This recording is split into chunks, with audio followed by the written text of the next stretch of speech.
கிடைக்கும் நாட்டு இந்திய தாயின் தகப்பவர்களே, என் இனிய சகோதர சகோதரிகளே, உங்கள் அனைவருக்கும் என் பணிவான வணக்கங்கள். இன்றைக்கு இந்திய நாடு ஆங்கிலேயரின் ஆட்சியில் சிக்கி சொல்ல முடியாத அடக்குமுறைக்கு ஆட்பட்டிருக்கிறது. இந்தியாவில் வியாபாரம் செய்து பிழைக்க வந்த ஆங்கிலேயர்கள் இன்று இந்தியாவே கொள்ளையிட்டுக் கொண்டிருக்கிறார்கள். இந்திய நாட்டின் விடுதலைக்காக குரல் கொடுக்கும் எண்ணற்ற தலைவர்களை ஆங்கிலேய அரசு கைது செய்து அடித்து உதைத்து கொடுமைப்படுத்துகின்றது. இனிமேலும் நம்மால் ஆங்கிலேயரின் அடிமைகளாய் அல்லல் பற்றி சாக முடியாது. ஆங்கிலேயரின் அடக்குமுறை கொடுமைகளுக்கு முடிவு காண வேண்டிய காலம் நெருங்கிவிட்டது. மக்கள் அனைவரும் ஒன்றாய் சேர்ந்து ஆங்கிலேயரை எதிர்த்து போராடுவோம். ஆங்கிலேயரின் வியாபாரத்தை பாதிக்கும் வகையிலும், இந்திய உற்பத்தி பொருள்களை அதிகரிக்கும் வகையிலும் அந்நிய பொருள்களை புறக்கணித்துவிட்டு இந்திய பொருள்களே வாங்குவோம், இந்தியனாகவே வாழ்வோம். இளைஞர்கள் அனைவரும் அணிதிரண்டு போராடி ஆங்கிலேயரை விரட்டியடிப்போம், ஓட விரட்டியடிப்போம். நிறுத்த ஆட்சிக்கு எதிராக கலக செய்து பொதுமக்களை தூண்டிவிட்ட குற்றத்துக்காக உன்னை கைது செய்கிறேன். இறங்கி வா எங்களோடு. என்ன சொந்த நாட்டின் விடுதலைக்காக குற்றமா? நடப்பதெல்லாம் புரியாமல், நாட்டின் விலை தெரியாமல் அடிமையாகலாய் அடங்கி கிடக்கும் நாட்டு மக்களின் அறியாமையை போக்கி அவர்களின் அன்னை பூமியின் அடிமைகளை அகல வேண்டிய அவசியத்தை நான் எடுத்துரைத்தால் அது கலகம் செய்துதான். சொல்லுங்கள் உங்கள் பதிலை. ஏன் மௌனமாய் இருக்கின்றேன்? பதில் தெரியவில்லை என்றால் நான் கூட்டத்தில் பேசிவிட்டு வருகின்றேன்.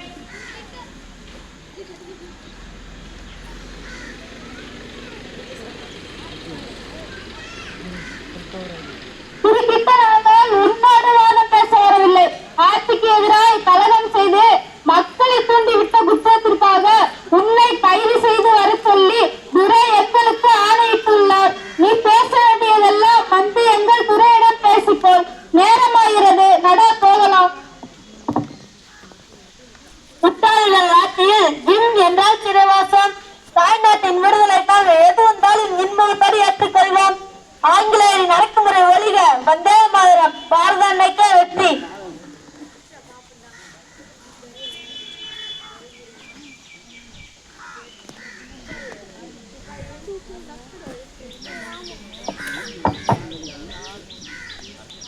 எங்கள் அரசுக்கு எதிராக மக்களை தூண்டிவிடுகின்ற சிதம்பரம் பிள்ளை என்பவன் நீதானா? இந்திய நாட்டை கொள்ளையடித்துக் கொண்டிருக்கும் மீன்சுதலை நீதானா?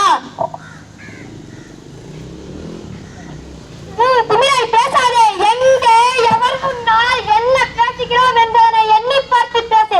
இல்லை என்றால் அதற்கான பலனை நீ எதிர்கொள்ள வேண்டியிருக்கும். இது என் எச்சரிக்கை.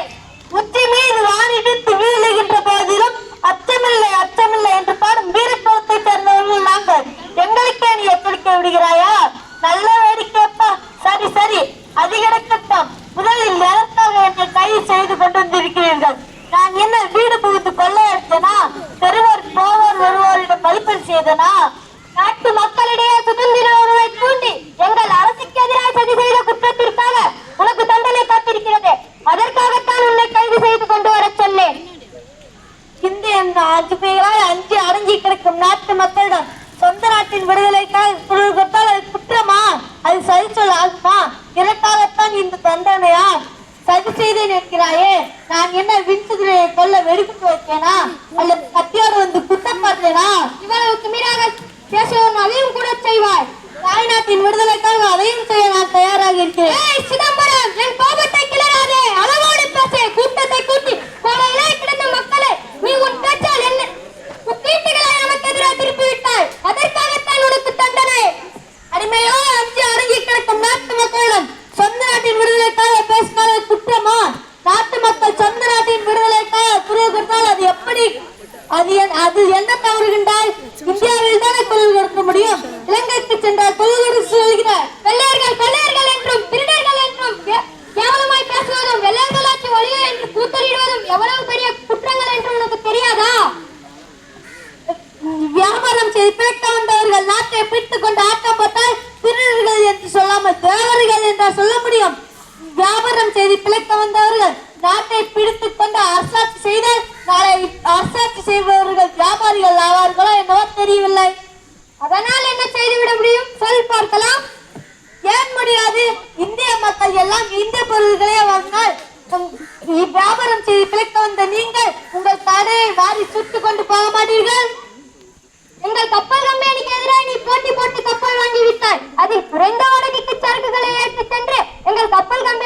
பலத்த நஷ்டத்தை உண்டாக்கி இருக்கிறார். எங்கள் பெயரை கப்பல் வாங்கி விட்ட உனக்கு எவ்வளவு தைரியம்? கப்பல் வாங்கிவிட்டு குறைந்த வாடகைக்கு சரக்குகளை ஏற்றி செல்கிறேன் என்றாயே. கப்பல் வாணிகம் உனக்கு எப்படி கப்பல் வாணிகம் ஒரு தொழிலோ அதே போலதான் எங்களுக்கும். கப்பலை வாங்கி விடுத்திருந்த உனக்கு கப்பலை நிர்வகிக்க தெரியவில்லை. அதனால் ஏற்பட்ட நஷ்டத்துக்கு என் மீது பழி போடுகிறீர்கள். நீங்கள் கப்பல் வணிகம் செய்வது போல் நாங்கள் செய்தால் குற்றமா? நீங்கள் கப்பல் விட்டால் மிதக்கும், நாங்கள் விட்டால் மூழ்குமா? ஆமாம், நீங்கள் விட்டால் மூழ்கிவிடும். எங்கள் கம்பெனி இப்போதே பலத்த நஷ்டத்தில் இருக்கிறது. உங்கள் கம்பெனி கப்பல் வாங்கி ஓட்டுவதோடு மட்டுமின்றி எங்கள் வியாபாரத்தையும் நீ சீர்குலைக்கிறாய். எங்கள் நாட்டு மூலப்பொருள்களை ஏற்றி சென்று பொருளாக்கி அதை எங்கள் மக்களிடமே விற்று கொள்ளை லாபம் சம்பாதிக்கிறீர்கள். உங்கள் கடை விற்பால் எங்கள் நாட்டு பொருள்கள் விலை போகாததால் நிறைய தொழிற்சாலைகள் இழுத்து மூடப்படுகின்றன.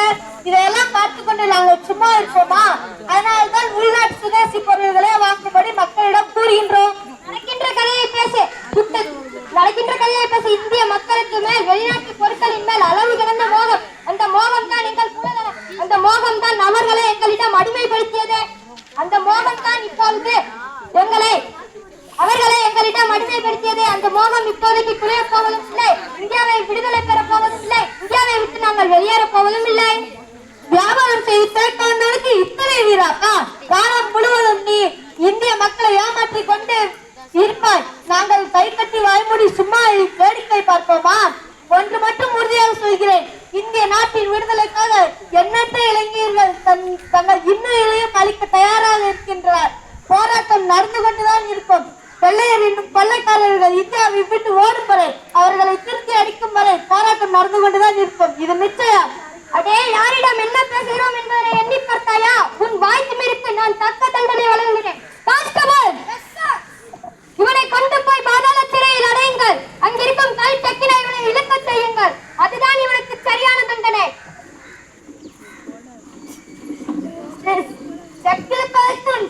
சிறை செய்வதற்கும் செத்து மறைவதற்கும் நான் தயார்.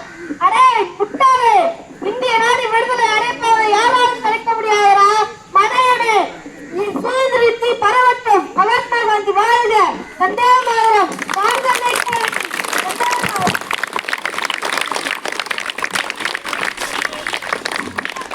நன்றி. சிறப்பா இருந்ததா? கப்பலோட்டிய தமிழன் பெரிய கோடீஸ்வரன்.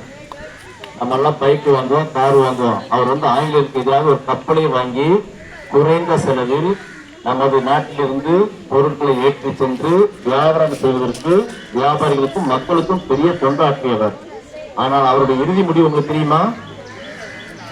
இறுதியில் அவர் சொத்துக்கள்லாம் இழந்து சிறைவாசம் அடைந்து நோய்வாய்ப்பட்டு ஒன்றுமில்லாமல் போய் இறந்தார்.